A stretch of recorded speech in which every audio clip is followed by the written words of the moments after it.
Ce matin, notre message aura pour titre « Qui est sans péché ?» Pour la question de nos voisins, qui est sans péché?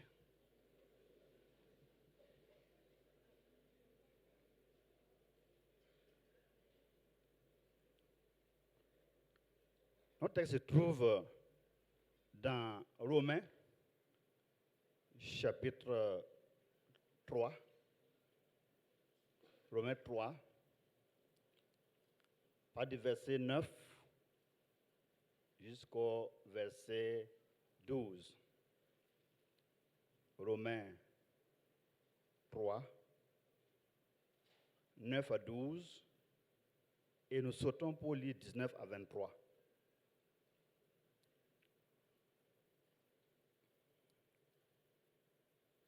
Nous lisons. Quoi donc?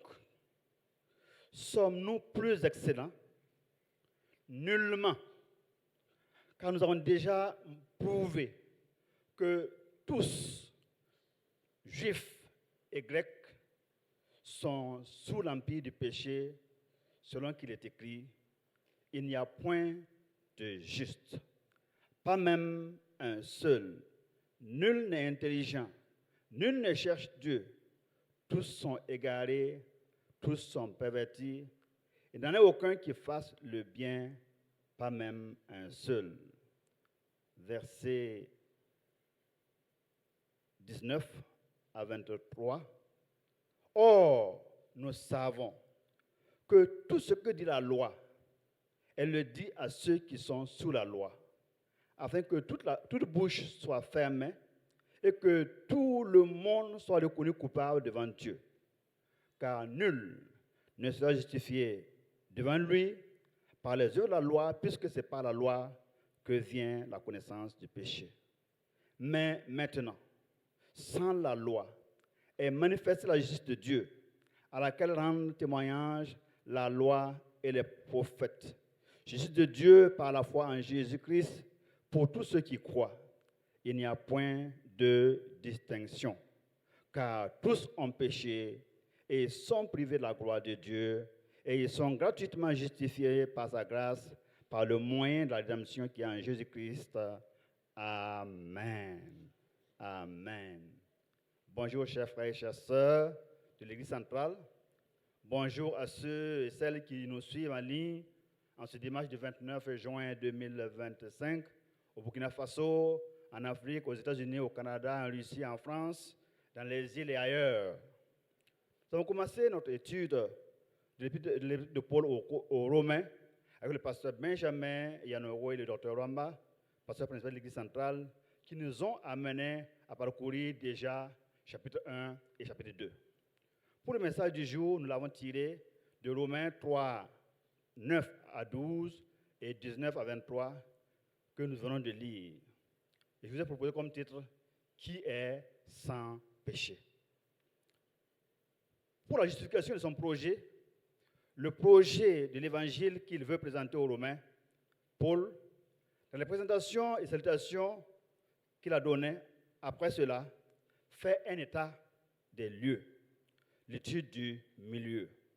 Et dans Romains 1 et 2, il a dépeint pour nous le tableau sombre, très sombre de l'humanité pécheresse et les cœurs des hommes depuis Adam et Ève jusqu'à Jésus. Le cœur de l'homme est mauvais.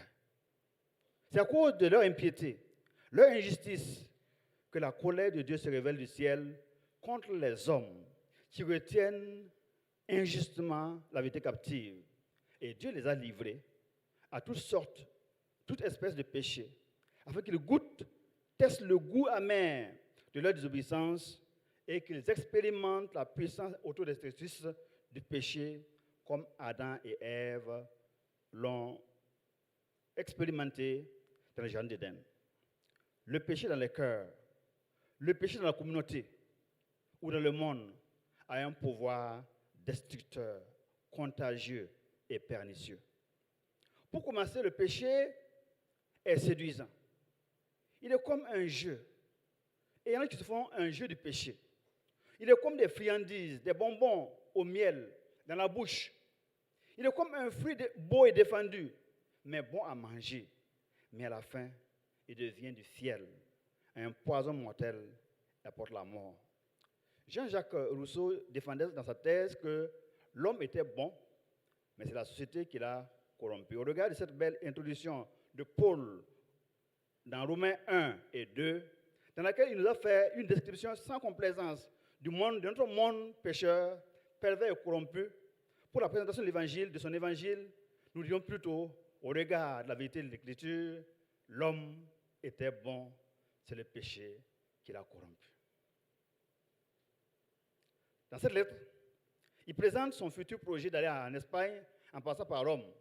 Et dans cette belle justification de son projet, il dépeint tous les hommes, sans exception, sans distinction de race, de religion, de statut social, y compris les juifs et les grecs et les païens.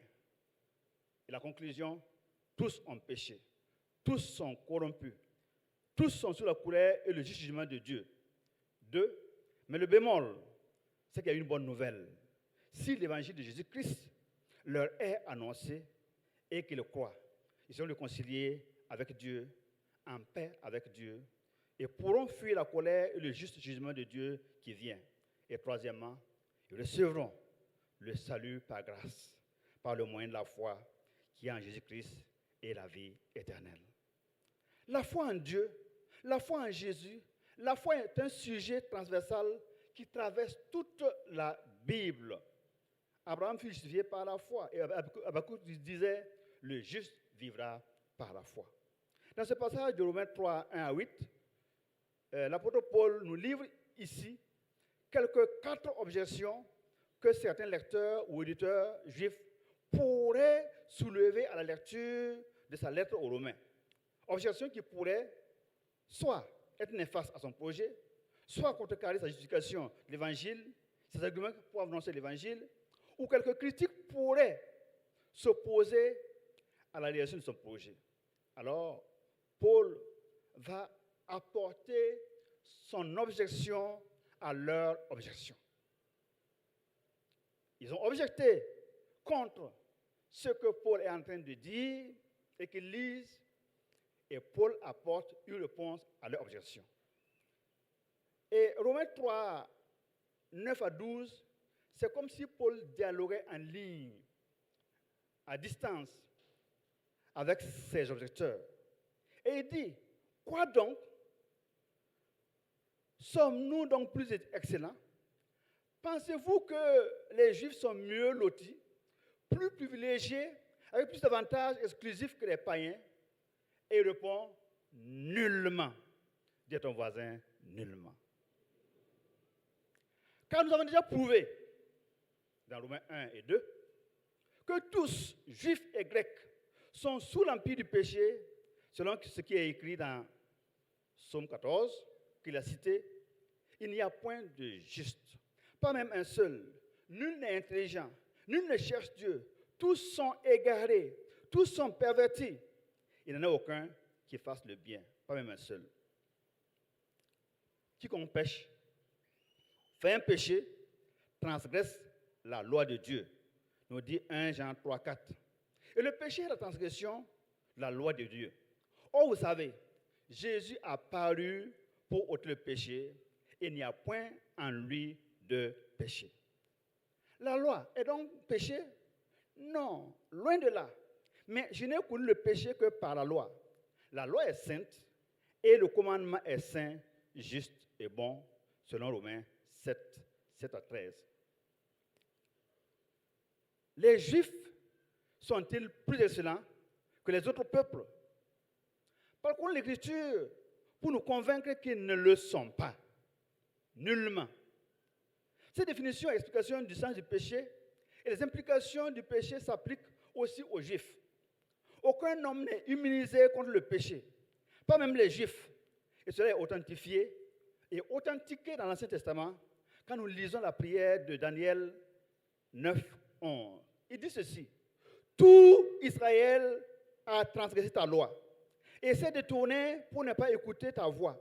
Alors se sont répandus sur eux, sur nous, la malédiction et les imprécations qui sont écrites dans la loi de Moïse, serviteur de Dieu, parce que nous avons péché contre Dieu.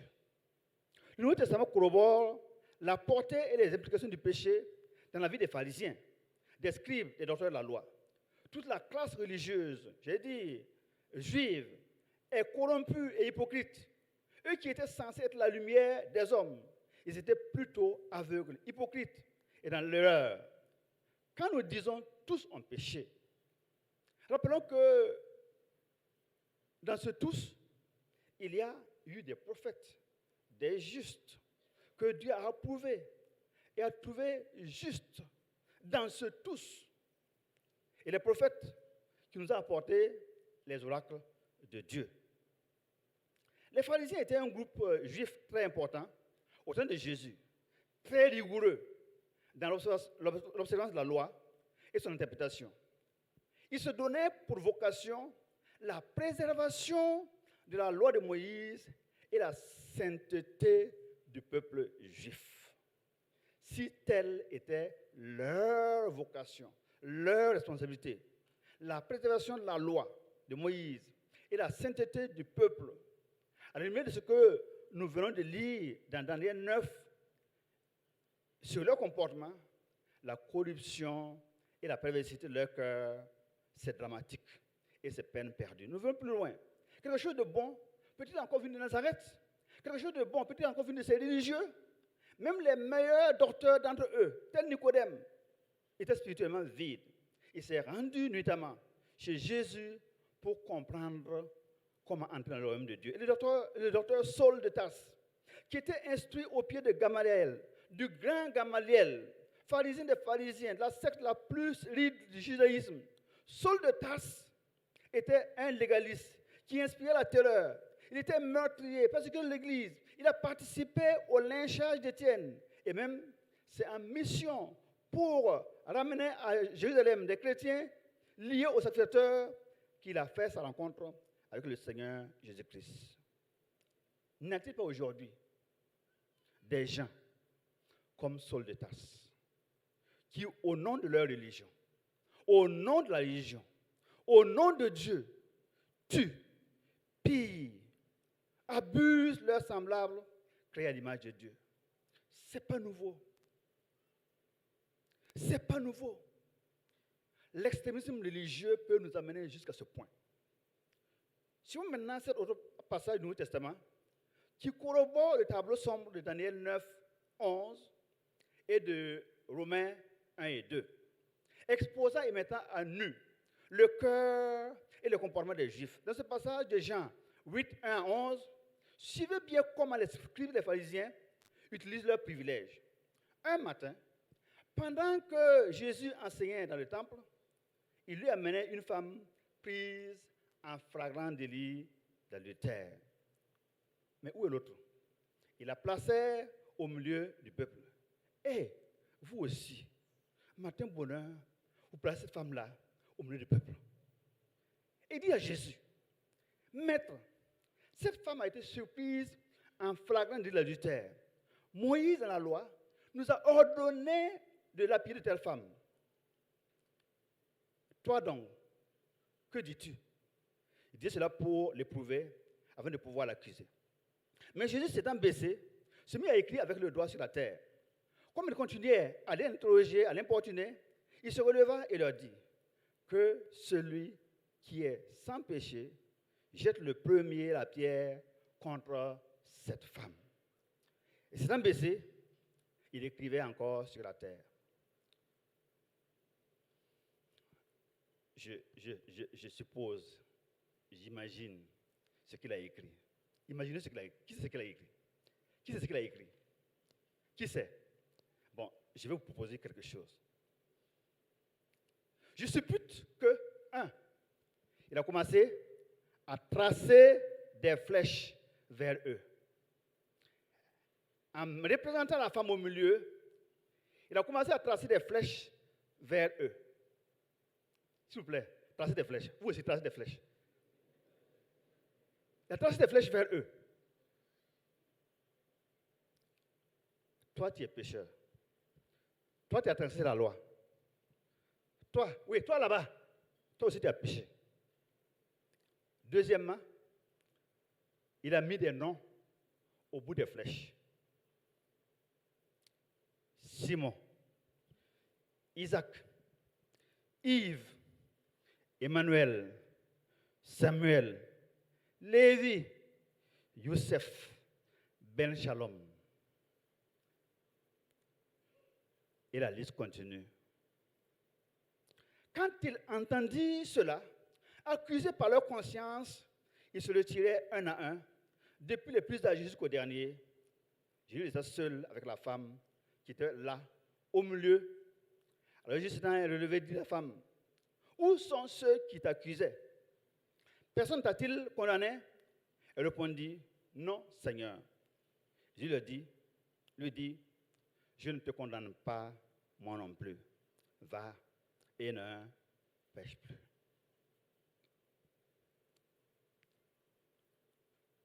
Nous allons faire un petit exercice de conjugaison.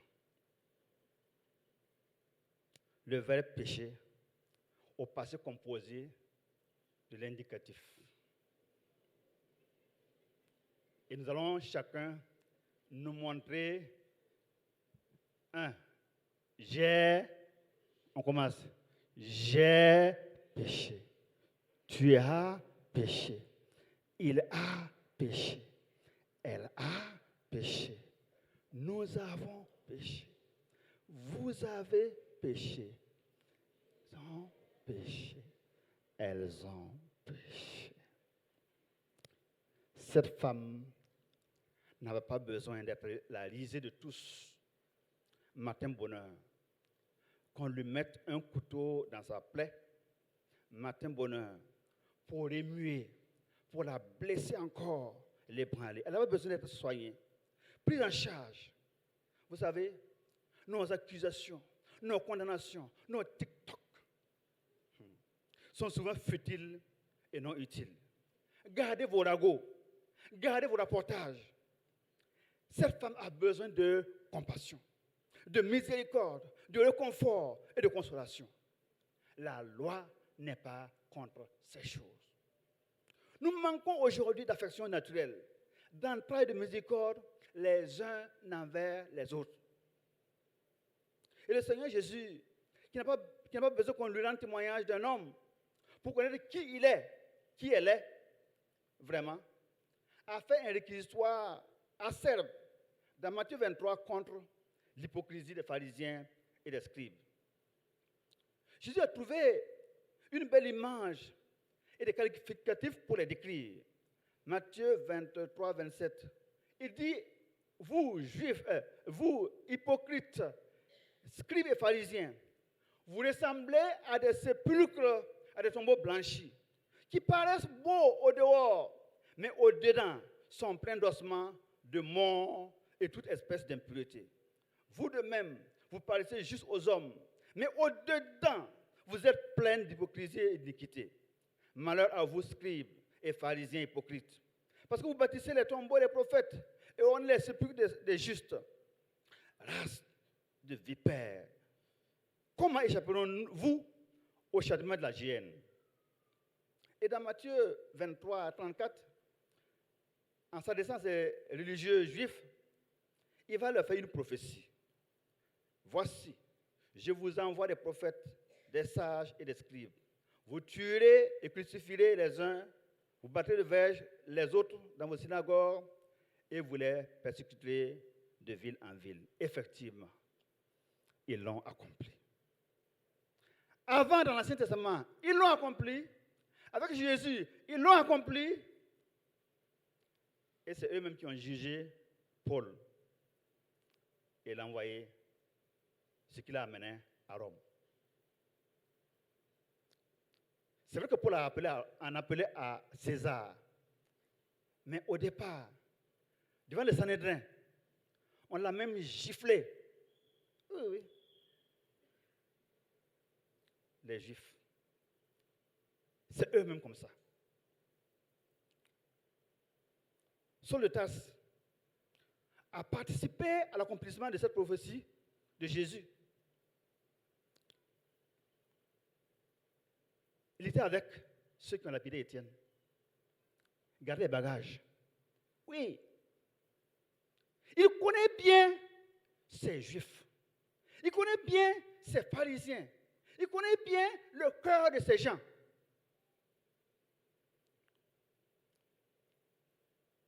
Pour aller loin, y a-t-il un homme qui vit sur la terre, né de chair et de sang, descendant d'Adam et Ève, qui ne pêche pas ou n'a jamais péché? Qui dit là, j'ai purifié mon cœur, je suis net de mon péché? Non et non. Il n'y a personne sur la terre. Il n'y a point d'homme juste qui fasse le bien et qui ne pêche. Point. Si nous disons qu'on n'a pas de péché, nous nous séduisons nous-mêmes et nous faisons Dieu menteur. Et le prophète Ésaïe confirme l'état pécheur des Juifs et des hommes. Nous sommes tous comme des impurs, toute injustice est comme un vêtement souillé. Et ce mot vêtement souillé est juste un euphémisme, parce que c'est plus grave que cela. Qui a vu sur TikTok, ou généré par IA, la prédication du président de la Russie sur la femme adultère? Et il a dit, qui de vous n'a jamais péché?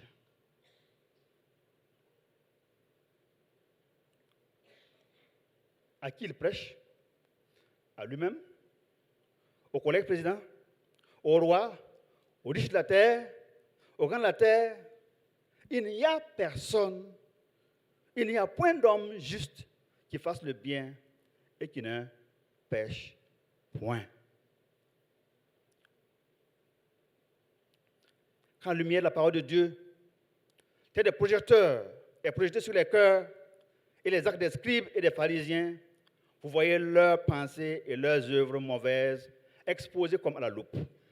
Avec cette femme, on peut dire qu'ils sont accusateurs, criminels, méchants, cruels, impénitents, rapporteurs, médisants, arrogants, hautains, moqueurs, condescendants, imbus d'eux-mêmes, légalistes, aimant voir et parler du mal des autres, rapporteurs.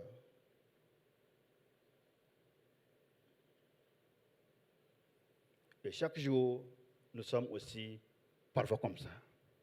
Comme on dit à Moré, vous regardez coucou, il y a des gens comme ça.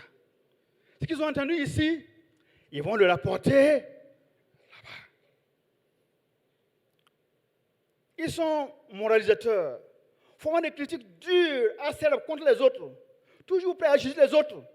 Mais eux-mêmes, tombeaux blanchis, hypocrites, s'auto-justifient et semblent irréprochables. Quand la lumière du Saint-Esprit, quand le Saint-Esprit vient illuminer les cœurs des hommes, des Juifs, des Grecs, des païens et même des chrétiens, il n'y a personne qui puisse échapper à son regard perçant et à son verdict. Le prophète Nathan, dans 2 Samuel 12, 7, disait à David, le coupable là, il n'est pas ailleurs, c'est toi. Tu es cet homme. Et Ananias et Saphira, Pierre, inspiré par le Saint-Esprit, disait, pourquoi Satan est-il rentré dans ton cœur, rempli ton cœur, au point que tu mentes au Saint-Esprit et que tu aies retenu une partie du prix du terrain que tu as vendu? Rien n'est caché devant Dieu. Souvent, nous nous flattons. Nous nous flattons nous-mêmes. Et nous pensons que c'est les autres. Comme le pasteur Pawandoré me le dit, quand tu dis c'est les autres, il y a 3 doigts qui sont pointés sur toi. Ce tableau est donc sombre et justifie l'opportunité d'annoncer l'évangile aux Romains, d'annoncer l'évangile au monde. D'où la nécessité de la justification par la foi. Si tous ont péché, alors comment être sauvé? De vivre la colère de Dieu. Comment être sauvé de mes péchés? Être réconcilié avec Dieu, et être pardonné, et avoir la paix. C'est le grand projet de Dieu confié à Paul, qui s'accompagne de la grande puissance du Saint-Esprit. Selon Actes 1, 8. Vous avez une puissance, le Saint-Esprit vient sur vous, et vous serez mes témoins. À son appel à être l'apôtre des païens, il a accompli la grande commission et a annexé son baptême du Saint-Esprit et des dons spirituels pour l'œuvre. Avec la grande commission vient la solution de Dieu pour le problème de l'humanité, le péché. Le péché a une solution. Ton péché a une solution. Notre péché a désormais une solution. La justification par la foi. Ce tableau de l'humanité et des cœurs de l'homme, y compris des juifs et des grecs, des païens, est bien sombre. Et le péché suscite la colère et le jugement de Dieu. Mais voici la solution. Voici le remède au problème de l'homme. Il a donc ce grand projet de présenter et de montrer à tout homme et à tout pécheur la nécessité de sa justification par la foi, seul pour être sauvé et réconcilié avec Dieu. Il annonce donc les couleurs dans ces trois premiers chapitres, car nul ne sera justifié devant Dieu par les œuvres de la loi, car c'est de la loi que vient la connaissance du péché, mais maintenant, sans la loi, est manifestée la justice de Dieu à laquelle rend témoignage la loi et les prophètes. Justice de Dieu par la foi pour tous ceux qui croient. Il n'y a point de distinction. Dieu a donc fourni aux Juifs et à tous les hommes une alternative à la loi. La justification par la foi, c'est un moyen qui fait partie depuis longtemps du plan de Dieu pour sauver l'humanité. La justification par la foi est donc l'accomplissement de l'Ancien Testament. C'est la base de notre doctrine de salut, la foi en Jésus-Christ par grâce. Aujourd'hui, nous sommes tous mis devant ce grand tableau. Et je crois que nous nous reconnaissons tous dans ce tableau. Tu te reconnais dans ce tableau. Tu as besoin de salut. Les médecins aujourd'hui ont de grands moyens pour détecter les maladies. Et aujourd'hui, il y a les scanners, les IRM, les échos.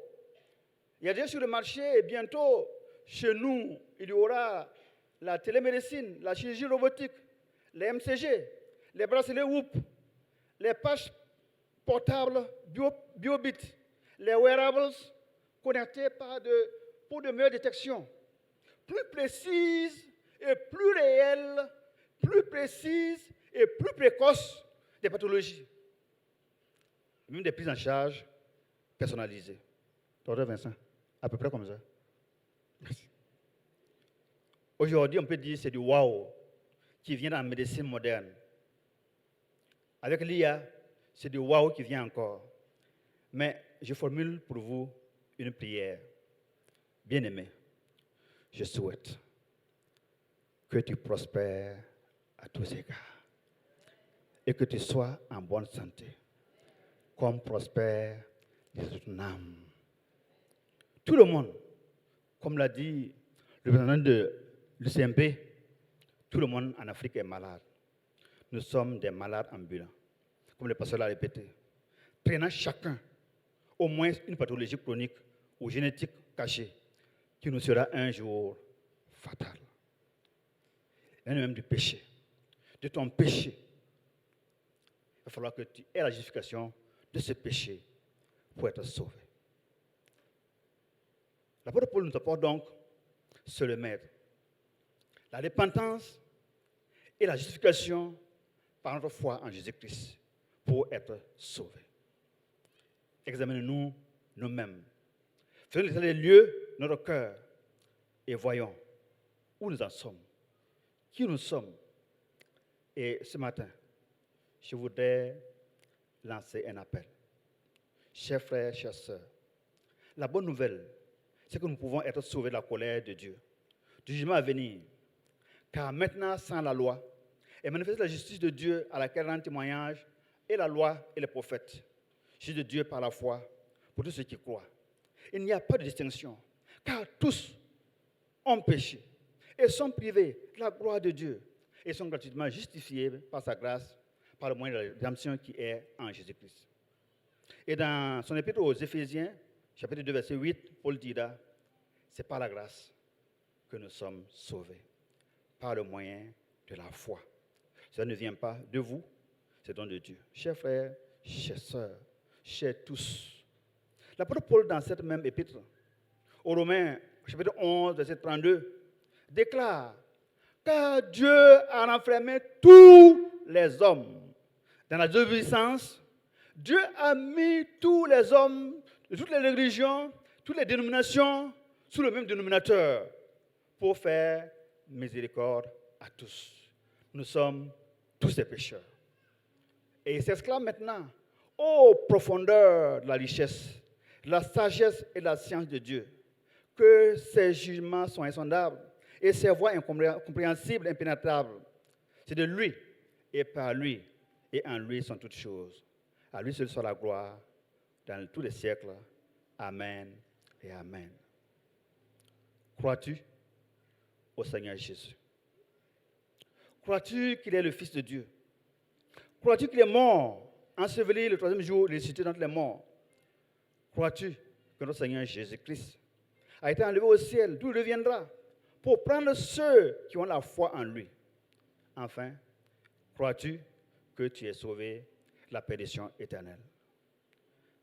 Ces questions sont très importantes pour tout croyant. Si tu as répondu non à l'une de ces questions, tu es à la bonne place ce matin. Nous voulons prier pour toi. Nous voulons prier avec toi. Baisse notre tête et nous allons prier.